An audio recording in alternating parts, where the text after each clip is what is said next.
आज हम ionic equilibrium का लेक्चर नंबर 5 लेके आए हैं। कौन सा? Buffer solution. तो बफर सॉल्यूशन शायद आपने पहले भी पढ़ रखा हो या शायद नहीं पढ़ा हो, वीडियो का वेट कर रहे हो। तो बफर सॉल्यूशन में क्या होता है कि ऐसा सॉल्यूशन होता है जो अपना पीएच चेंज होने नहीं देता है ना। इन शॉर्ट बात यही है। और इसमें बहुत सी कहानियां होंगी जो आज के लेक्चर में और इसके अगले लेक्चर में हमें समझनी है, क्योंकि आज पार्ट 1 है और पार्ट 1 में मैं बेसिकली पूरा कांसेप्ट क्लियर कर दूंगा। ठीक है, तो आप तैयार हैं? कैसे हैं? मेरा नाम अलग पांडे, हमारा आपका प्यार सा चैनल फिजिक्स वाला। और आइए स्टार्ट करते हैं बफर सॉल्यूशन। तो कॉपी पेन निकाल लें और अगर सारी डिस्टर्बेंसेस बंद कर लें। और ठीक है, मैं मतलब बोलूंगा नहीं क्या निकालना है। और सारी डिस्टर्बेंसेस बंद करने के बाद कॉपी पेन निकाल के एकदम अच्छे से बैठ जाए पढ़ाई करने। ठीक है, चलिए। तो बफर सॉल्यूशन, बफर सॉल्यूशन तुम्हारी निकालना है ना। बफर सॉल्यूशन, तो बफर सॉल्यूशन क्या होता है? Any solution which resists any change in its pH on addition of small amount of acid और बेस।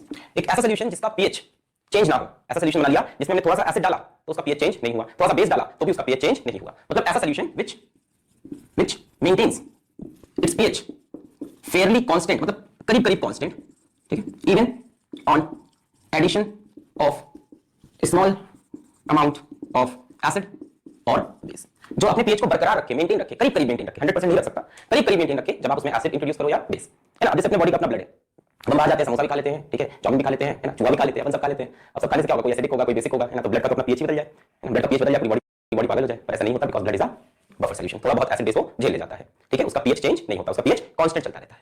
ठीक है, तो pH का बेसिक आइडिया लग गया। ऐसा सॉल्यूशन जिसका pH करीब करीब कांस्टेंट है, थोड़ा सा एसिड या थोड़ा सा बेस डालने पे pH चेंज ना हो। अब ऐसा सॉल्यूशन कैसे बनेगा, ये भी बहुत इंपॉर्टेंट है। कैसे ऐसा सॉल्यूशन बना सकते हैं जिसका pH चेंज ना हो? आइए देखते हैं। तो बच्चों, बफर सॉल्यूशन बनाने का बेसिकली दो मेथड हमें सीखना है, ठीक है। ऐसे सॉल्यूशन जिनका pH चेंज ना हो, करीब करीब चेंज ना हो। तो पहले ऐसे सॉल्यूशन होते हैं, हेडिंग लगाएंगे आप एसिडिक बफर, ठीक है, जो फर्स्ट काइंड के होंगे। और दूसरे जो ऐसे सॉल्यूशन होते हैं उनको हम बोलते हैं बेसिक बफर।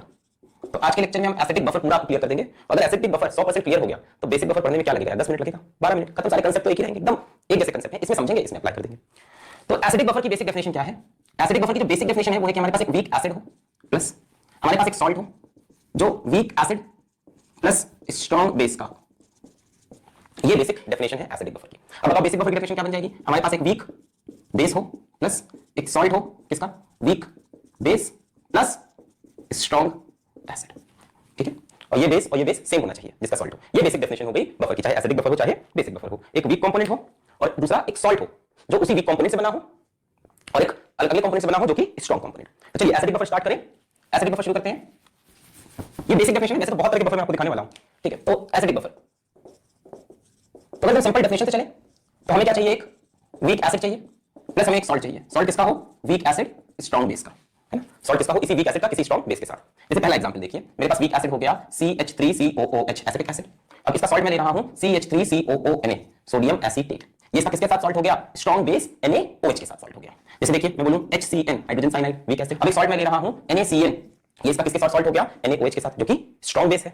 तो इस तरह से आप कोई भी एग्जांपल ले सकते हो। जैसे H2CO3 वीक एसिड, मैं यहां ले लूं K2CO3 सॉल्ट, इसका सॉल्ट लिया मैंने वीक एसिड का सॉल्ट विद स्ट्रॉन्ग बेस कौन? KOH। तो ऐसे तमाम एग्जांपल आप बना सकते हो। मान लो मैंने बेंजोइक एसिड ले लिया C6H5COOH और फिर इसका सॉल्ट ले लिया बेटा strong base COO, sodium benzoate. ये हो गया बेंजोइक एसिड, ये हो गया sodium sorry potassium benzoate. Potassium कहां से आया? स्ट्रॉन्ग बेस से। तो ऐसे जो भी सॉल्यूशन हो जिसमें यहां पे एक वीक एसिड हो, जैसे मान लिया HF ले लिया और यहां उसका salt with strong base NaF ले लिया, इनको हम एसिडिक बफर कहते हैं। जैसे यहां हमने H2S लिया, यहां हमने K2S ले लिया, मतलब बहुत इंफिनिट एग्जांपल बना सकते हैं हम। अब स्ट्रॉन्ग बेस क्या होते हैं बस ये अगर याद रखो तो काम बन जाएगा। अपने NaOH वगैरह, KOH वगैरह, ठीक है, कैल्शियम हाइड्रोक्साइड वगैरह, है ना, अपना मैग्नीशियम हाइड्रोक्साइड वगैरह। कहने का मतलब ग्रुप 1 पीरियोडिक टेबल का और ग्रुप 2 पीरियोडिक टेबल का। ग्रुप 1 और ग्रुप 2 की जो भी ऑक्साइड या हाइड्रो ऑक्साइड आपको दिखेगी दैट इज स्ट्रॉन्ग बेस, ठीक है। आसान है स्ट्रॉन्ग बेस समझना। ग्रुप 1 और ग्रुप 2 की जो भी ऑक्साइड या हाइड्रो ऑक्साइड है ना, सोडियम पोटेशियम और है ना सीसीएम वगैरह जितने भी हैं ग्रुप 1 2 में, मैग्नीशियम बेरियम स्ट्रोंटियम सबकी ऑक्साइड या calcium hydro oxide is strong base. और वीक एसिड हम लोग कई दिन से डिस्कस करते आ रहे हैं, ऑर्गेनिक एसिड है HCN H2CO3 H2SHF सब क्या है? Weak acid. इनका सॉल्ट विद स्ट्रॉन्ग बेस, ये बनते हैं एसिडिक बफर, ठीक है। जरा इसको नोट करो, फिर और डिटेल में चलते हैं। और एग्जांपल बताओ, थोड़ा इसको समझ लो, तभी जो मैं अगला बताऊंगा वो ज्यादा समझ में आएगा। ये तो सिंपल है, किताबों में दिया है। एक और तरह का बफर एसिडिक के अंदर ही दिखाना है। जैसे मान लो मैंने बोला HCOOH प्लस सॉल्ट लेना है HCOO, बोलो ठीक है, वीक एसिड और ये वीक एसिड का स्ट्रॉन्ग बेस के साथ सॉल्ट हो गया, ठीक है ना। 8 लगना 7 8 और बताओ। जैसे मान लो हमने ले लिया H2CO3 और इसका सॉल्ट ले लो, मान लो हमने ले लिया CaCO3 वीक एसिड, उसका सॉल्ट वीक एसिड का स्ट्रॉन्ग बेस के साथ। जैसे मान लो हमने ले लिया CH3COOH और हमने सॉल्ट ले लिया CaCH3COO whole twice calcium acetate. Acetate पे चार्ज माइनस होता है, कैल्शियम पे 2, तो ये बना। तो ये वीक एसिड का सॉल्ट स्ट्रॉन्ग बेस के साथ और ये वीक एसिड, ये वीक एसिड, ये वीक एसिड। तो एक तरफ अपना वीक एसिड हो और एक तरफ सॉल्ट हो वीक एसिड का स्ट्रॉन्ग बेस के साथ। और दोनों में कॉमन आयन होने चाहिए, इसलिए मैंने कहा था कि कॉमन आयन इफेक्ट जो आपने पढ़ा है उसी से बफर सॉल्यूशन बनता है। तो कॉमन आयन होना चाहिए, देखो इन दोनों में ये कॉमन आयन हुआ, इन दोनों में ये कॉमन आयन हुआ, इन दोनों में ये कॉमन आयन हुआ, इन दोनों में ये बेंजोइक आयन कॉमन आयन हुआ, इसमें फ्लोराइड आयन कॉमन आयन हुआ, इसमें सल्फाइड आयन, तो एक कॉमन आयन दोनों में होना चाहिए। कॉमन आयन इफेक्ट ही बफर सॉल्यूशन वर्क करता है। चलिए यहां तक क्लियर है, 100% क्लियर है। अच्छा, तो ये तो बहुत ही मतलब इजी हो गया, एकदम आपको सजा के दे दिया मैंने। एक वीक एसिड उसका सॉल्ट, स्ट्रांग बेस के साथ स्ट्रांग बेस बता दिया मैंने, वीक एसिड ले रहा हूं उसका सॉल्ट बना रहा हूं। अच्छा बहुत बढ़िया। जरा इसका केस 2 देखिए, जिसमें डायरेक्ट नहीं देगा आपको, इनडायरेक्टली बोलेगा। डायरेक्ट नहीं देगा आपको, इनडायरेक्टली। डायरेक्ट तो ये हो गई कहानी, समझ में आ गई आपको? डायरेक्ट कहानी समझ में आ गई। डायरेक्ट कहानी क्या है? Weak acid of salt of weak acid with strong base. Indirect में क्या करेगा आपसे, वो क्या बोलेंगे आपको इनडायरेक्ट में, अगर किसी तरह दिए हुए कंपोनेंट से ये दोनों कंपोनेंट ऑब्टेन हो सकते हैं तो दिया हुआ कंपोनेंट बफर सॉल्यूशन बना सकता है। अगर जो मैं यहां पे लिखने जा रहा हूं उनके बीच में कुछ रिएक्शन करा के हम किसी तरह से ये कंपोनेंट्स बना सकते हैं तो ये भी बफर बना सकता है ना, इनडायरेक्ट मेथड ऑफ बफर। जैसे मानो पहला एग्जांपल मैं आपको देता हूं, पहला एग्जांपल है NaOH प्लस CH3COOH। क्या ये इससे मैच कर रहा है? वीक एसिड है, बिल्कुल है, पर सॉल्ट नहीं है, बल्कि क्या है, स्ट्रॉन्ग बेस दे रखा है। वीक एसिड के साथ स्ट्रॉन्ग बेस, सॉल्ट नहीं है। जरा सोचते हैं ये एसिड बेस आपस में रिएक्शन करेंगे, CH3COOH प्लस NaOH, क्या देंगे हमको, CH3COONA प्लस H2O। बोले ये निकलेगा, यहां से OH माइनस निकला, यहां से H प्लस निकला, CH3COONA। ये देखो एक सॉल्ट बन गया। ये सॉल्ट किसका है? वीक एसिड स्ट्रॉन्ग बेस का। हो गया काम क्या? ये भी है अपने पास सॉल्यूशन में, ये भी है अपने पास, it is a buffer solution. दिया हुआ कंपोनेंट अगर किसी तरह से इस दो फॉर्म में चेंज हो सके तो भी वो बफर सॉल्यूशन कहलाएगा, प्रोवाइडेड इन दोनों में से इसकी कंसंट्रेशन इससे ज्यादा। ऐसा क्यों? CH3COOH देखो रिएक्शन में यूज भी हो गया है, तो यूज होने के बाद ये बचना भी चाहिए। NaOH should be the limiting reagent. NaOH को लिमिटिंग मतलब NaOH को पहले खत्म होना चाहिए और ये बचा होना चाहिए ताकि लास्ट में ये भी बन जाए और ये भी बचा हो, NaOH खत्म हो जाए सॉल्यूशन से। ऐसे सॉल्यूशन को हम इनडायरेक्ट बफर सॉल्यूशन बोल सकते हैं, वो बफर बनाने के कैपेबल है। जैसे मान लो इसकी कंसंट्रेशन 0.1 मोलर और इसकी कंसंट्रेशन हमको 0.5 मोलर थी, तो ये 0.1 मोलर, ये 0.5 मोलर, ये कितना इसको यूज करेगा? 0.1 और ये भी 0.1, ये कितना बना? 0.1। अब हम बाद में पूछेंगे क्या क्या रिमेनिंग है, तो ये 0.4 मोलर बचा है, ये खत्म हो गया और ये 0.1 मोलर बन गया। यानी अब सॉल्यूशन में आपके पास एक क्या है? वीक एसिड, और क्या है? एक सॉल्ट है वीक एसिड का स्ट्रॉन्ग बेस के साथ। तो कंडीशन ये है कि इसकी कंसंट्रेशन इससे ज्यादा होनी चाहिए। क्लियर हो गया? ये बात क्लियर हो गई कि इस तरह से भी खेल सकते हैं हम इनडायरेक्ट बफर का। चलिए इनडायरेक्ट बफर के और एग्जांपल बताएं, इसको मिटा दूं मैं, नोट करना, नोट कर लो एग्जांपल, इसको आगे न्यूमेरिकल में भी देखना है आपको। मिटा दूं?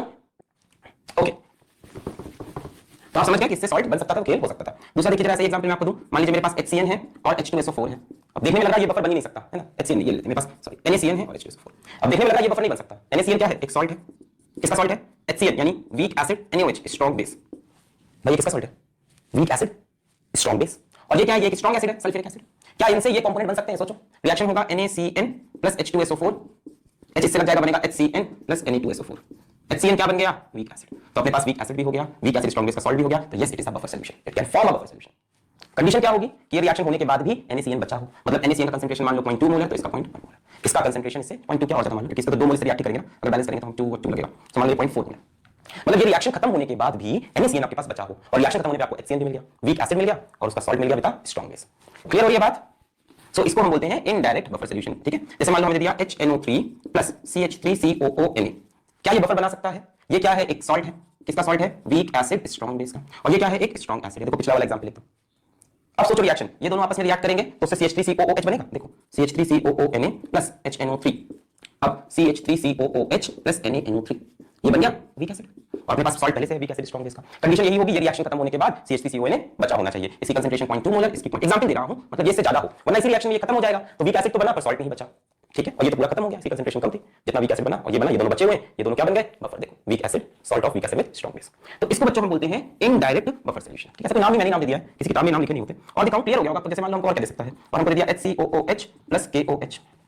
देखो इसमें क्या क्या है, मेरे पास एक वीक एसिड है और एक स्ट्रॉन्ग बेस है, सॉल्ट की कमी है, इन दोनों में रिएक्शन होगा, सॉल्ट बन जाएगा, HCOH react with KOH, HCOOK बन जाएगा, that is the salt, weak acid strong base का। इसको ज्यादा होना चाहिए, रिएक्शन बाद बचना चाहिए, तो इसको मैंने बोल दिया 0.3 मोलर, इसको मैंने बोल दिया 0.2 मोलर, कुछ भी लिख सकता हूं, समझा रहा हूं किसी का, क्लियर है ना। इसका रिएक्शन HCOOK बन गया, HCOOK पोटेशियम फॉर्मेट, एक salt, weak acid strong base का, और वीक एसिड है और ये खत्म हो चुका है, ठीक। नोट कर लेते हैं, ये वाले बफर सॉल्यूशन याद रखेंगे, किताब में ज्यादा इनको पढ़ाया नहीं जाता, पर इसके न्यूमेरिकल भी बन सकते हैं और एग्जाम में पूछा भी जा सकता है। मिटा दें, अगर किसी तरह से रिएक्शन करा के भी आप इस फॉर्म में आ सको, so it is a buffer solution.